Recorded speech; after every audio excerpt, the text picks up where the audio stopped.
কে ওখানে? পিছনে তাকিয়ে দেখি কেউ নেই। চারপাশে ভুতুড়ে পরিবেশ ও গা ঝমঝম করছে। হঠাৎ করেই কোথা থেকে যেন এক হাড় চাবানোর শব্দ ভেসে আসছে।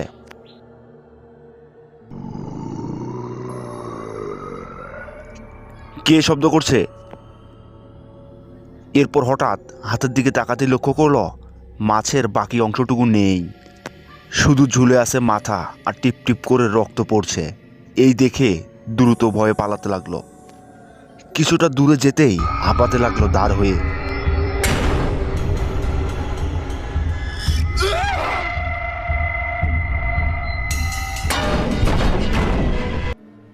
দারিয়াপুর একটি সুন্দর ছোট্ট গ্রাম, কিন্তু আশেপাশে গ্রামের মানুষ সেই দারিয়াপুরের নাম শুনতেই ভয়ে আটকে ওঠে। কারণ একটাই, ওই দারিয়াপুরের বটগাছ। সেই বটগাছে নাকি ভূতের বাস। দারিয়াপুরে নতুন একটা পরিবার এসেছে। ওই পরিবারের কর্তা দারিয়াপুর গ্রামের ইন্সপেক্টর। এইটা নতুন জায়গা, বাচ্চাকে বের হতে দেবে না। আর হ্যাঁ, আমি না আসা পর্যন্ত তুমিও বাইরে যাবে না। সুমন সাহেব বাইক নিয়েই প্রথম দিনে বেরিয়ে পড়লেন। দারিয়াপুর গ্রামের ওই বটগাছটায় কেউ নাকি আত্মহত্যা করেছে। এর জন্য কোথাও দেরি না করে তার কনস্টেবলকে সাথে করে নিয়েই দ্রুত চলে যাচ্ছে। স্যার, আপনি কি ভূতে বিশ্বাস করেন? ভূত? না না না না, আমিও সব ভূত পেত বিশ্বাস করি না। কিন্তু হঠাৎ একথা জিজ্ঞেস করলে কেন? না স্যার, ওই যে বটগাছটার আত্মহত্যা আমরা ইনভেস্টিগেশনে যাচ্ছি, আর আগেও নাকি ওখানে আত্মহত্যা করেছে লোক। কি বলছো সোহেল? তার মানে এটাই প্রথম ঘটনা নয়? না স্যার, গ্রামে কয়েক বছর ধরে এসব হয়ে আসছে। সবাই মনে করে এসব বটগাছে ভূতের কাণ্ড। আরে ওসব কিছু নয়, ভূতপ্রেত বলতে কিছু নেই। এরপর দুজনে বটগাছটার নিচে গিয়ে দাঁড়ালেন। আশেপাশে কাউকেই দেখলেন না। তো সোহেল সাহেব, যে লাশটি ঝুলছে, উনি কি গতকাল এই পথ দিয়ে হাঁটছিলেন? তাই তো শুনেছিলাম স্যার। কেন, সে জানতো না এই পথ দিয়ে যাওয়া নিষেধ? ছেলেটা রানা কাকুর জামাই, সপ্তাহখানেক আগে বিয়ে হয়েছে। এই পথ ধরে যাচ্ছিল শ্বশুর বাড়িতে। বুঝলাম। সুমন ওখানে দাঁড়িয়ে লাশটিকে দেখতে লাগলেন। হঠাৎ বাইকের লুকিং গ্লাসে চোখ যায় তার। ওখানে দেখতে পায় কেউ একজন তাদের উপর নজর রাখছে। সুমন সেদিকে তাকাতেই লোকটি আড়ালে চলে যায়। কিন্তু আমার একটা বিষয় অদ্ভুত লাগলো, জানো তো? যে স্থানে এসব ঘটনা ঘটে সে স্থানে মানুষের ভিড় জমে যায়, কিন্তু এখানে আশেপাশে কোনো লোকই দেখতে পাচ্ছি না। আপনাকে তো বলেছিলাম স্যার, কেউ ভুলবশত একলা এই বট গাছের নিচ দিয়ে যায় তো কোনো না কোনোভাবেই এই গাছে সে আসে আত্মহত্যা করে। এই যে নমুনা তো নিজের চোখেই দেখলেন। আমার এসব একদম বিশ্বাস হয় না। আমার মনে হয় সম্পূর্ণটাই কারো কারসাজি। সে কথা বলতে পারবো না স্যার, কিন্তু যতবার এই গাছে আত্মহত্যা হয়েছে আমি কারো সঙ্গে এই গাছের নিচে আসিনি। আজ আপনার সঙ্গে এসেছি। তুমি এসোনি, অন্য পুলিশরা তো এসেছে, তাই না? তাদের কি কোনো ক্ষতি হয়েছে? কই, কখনো শুনিনি তো যে কোনো পুলিশ এই গাছের সঙ্গে ঝুলে আত্মহত্যা করেছে। হ্যাঁ বুঝলাম, কিছু একটা ঘটেছে এই লুকোচক্ষের আড়ালে। হতে পারে স্যার, কিন্তু আমার এসবের অনেক ভয়। বাড়িতে ছোট এক কন্যা শিশু ও স্ত্রী নিয়ে থাকি। কনস্টেবলের আর কতই বা বেতন সে তো জানেনি। আমার যদি কিছু হয়ে যায় তাহলে আমার পরিবার একদম পথে বসে যাবে। পরিবারের কথা শুনে সুমন মিয়ার মুখে এক চিন্তার ভাঁজ দেখা গেল। তার স্ত্রী সন্তান সব ঠিক আছে তো? এসব ভাবতে ভাবতেই তার সহকারীকে বলল, চিন্তা করো না, আমি যখন এসেছি এই আত্মহত্যার রহস্য উদ্ঘাটন করেই ছাড়ব। Hello, Gaibandha hospital? হ্যাঁ বলেন। দাঁড়িয়েপুর বটতলা একটা লাশ পাওয়া গেছে, ময়নাতদন্তের জন্য নিয়ে যাওয়া হবে। দ্রুত একটা অ্যাম্বুলেন্স পাঠিয়ে দিন। কে বলছেন? আমি গাইবান্ধা থানা থেকে একজন কনস্টেবল বলছি। হ্যাঁ ঠিক আছে, 20 মিনিটের মধ্যে পৌঁছে দিচ্ছি। কিছুক্ষণের মধ্যে একটা অ্যাম্বুলেন্স এসে ময়নাতদন্তের জন্য লাশটিকে নিয়ে যায়। আচ্ছা, চারপাশটা একটু ভালো করে দেখুন, যদি কোনো এভিডেন্স পাওয়া যায়।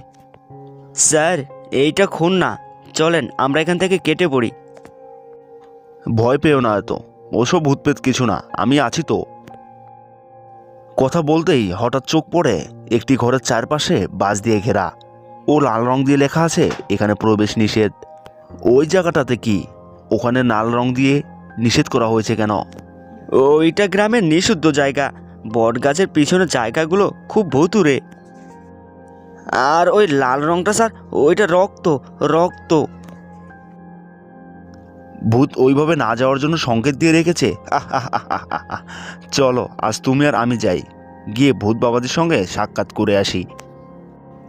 স্যার, আপনি নতুন এসেছেন, আপনার এসবে জড়ানো কোনো দরকার নেই। ওনার জড়াজড়িতেই সুমন সাহেব বাসায় ফিরে যেতে লাগলো, কিন্তু এতে যেন ওনার মনে খটকা লাগছে। কিছু একটা তো এখানে ঘটছেই। রাত্রেও খাওয়ার সময় সুমনকে বেশ চিন্তিত লাগছিল। কি হয়েছে আপনার? না না, কি হবে? কিছু তো অবশ্যই হয়েছে, আপনাকে অনেক চিন্তিত দেখাচ্ছে। অফিসে কিছু হয়েছে?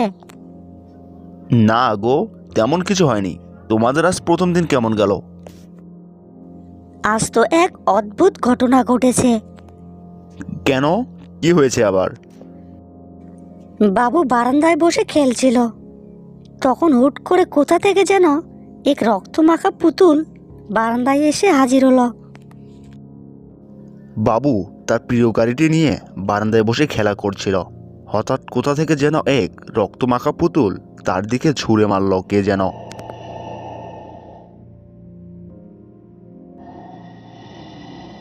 তারপর কি হয়েছে? কোথায় সে পুতুল? নিয়ে আসো তো। আচ্ছা, আমি নিয়ে আসছি। এরপর উনি পুতুলটি নিয়ে আসলো। সুমন পুতুলটি নিয়ে উল্টে পাল্টে দেখতে শুরু করে দিল। খেয়াল করলো গায়ে কিছু লেখা আছে, নিজের ভালো চাইলে চলে যায় এখান থেকে। পুতুলের গায়ে এমন লেখা দেখে সুমনের ওই ঘরটির কথা মনে পড়ে গেল, কিন্তু সে কিছুই বলল না। এই যে শোনো, এসব কিছু না, আর এটা রক্ত না, রং রং। ঠিক আছে, কিন্তু প্রথম দিনে এমন কিছু ভালো ঠেকছে না আমার কাছে। চিন্তা করো না, যাও ঘুমিয়ে পড়ো। সবাই ঘুমিয়ে পড়লে আমার একবার ওখানে গিয়ে দেখে আসতে হবে। এরপর সবাই ঘুমিয়ে পড়লে সুমন ঘর থেকে বেরিয়ে পড়ে ওই ছোট্ট ঘরটির উদ্দেশ্যে। কি চলছে এসব? কি আছে ওই বাসে ঘেরা জায়গাটির ভিতরে যেখানে যেতে নিষেধ করা হয়েছে?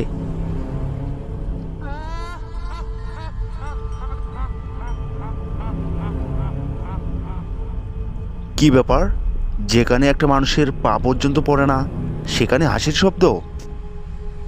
কিছুটা ভয় পেয়ে গেল সে, এরপরও পিছু হাঁটল না।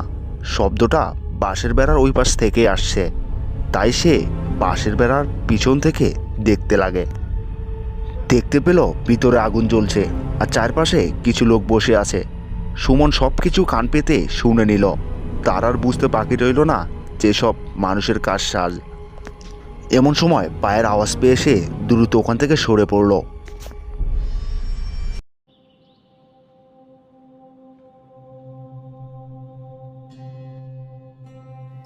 পরদিন সকালে ওই টাকাওয়ালা লোকটি তার বাসায় চলে আসে।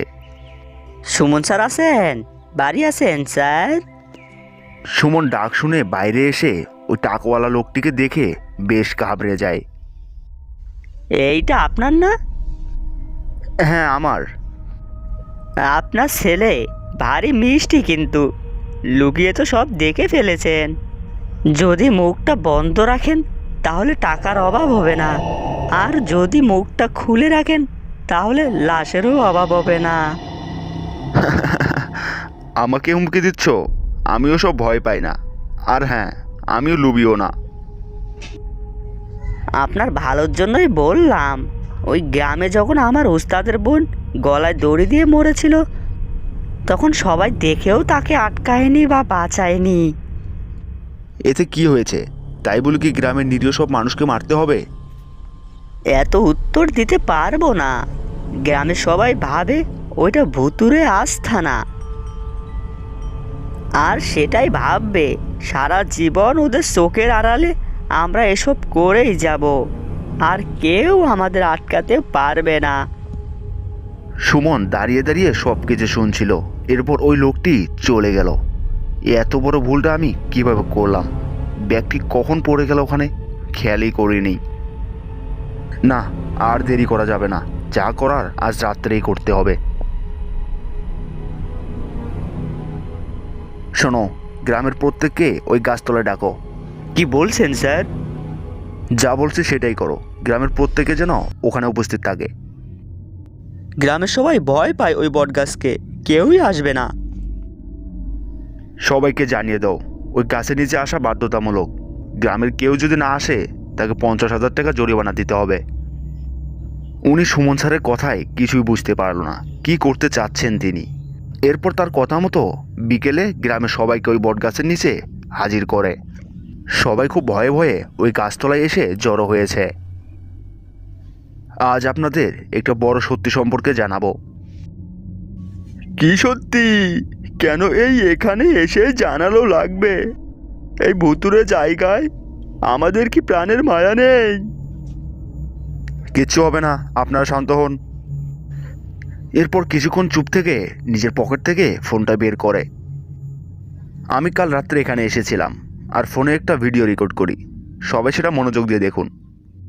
ওস্তাদ, শুনলাম থানায় নতুন ওসি আইছে, খুব সাহসী। আরে কত সাহস, আমরা টাকা দিয়ে কিনে নিলাম। আচ্ছা যা, বট গাছের নিচে পাহারা দিয়ে গিয়ে যারে দেখবি তারে ঝুলিয়ে মারবি, কোনো রিস্ক রাখা যাবে না। ঠিক আছে ওস্তাদ। আর এই যে এখানে 1,000টি ইয়াবা আছে, কাল রাত্রে এটা ডেলিভারি দিতে হবে। আচ্ছা ওস্তাদ, এই কাজটা আমি সারে ফেলবো না। গতকাল তদন্তের জন্য যখন এখানে এসেছিল তখন মোবাইল দিয়ে সব রেকর্ড করে নেয়। গ্রামবাসীরা এসব শুনে পুরোই অবাক।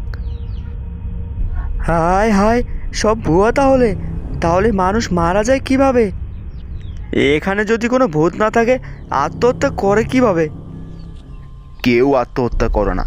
রাতের বেলা যদি কেউ এদিক দিয়ে যায় আর সে যদি কিছু দেখে ফেলে তাহলে ওই মাদক চোরা কারবারিরা তাকে মেরে এই গাছের নিচে ঝুলিয়ে দেয়। এই জন্য থানার অন্য পুলিশদের কিছু হয় না?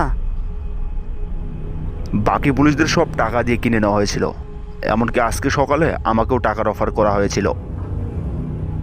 এই জায়গা যেন কেউ না আসে, তাই গ্রামবাসীকে ভুতুরে ভয় দেখিয়ে এই স্থান দিয়ে যাওয়া থেকে বিরত রাখা হতো।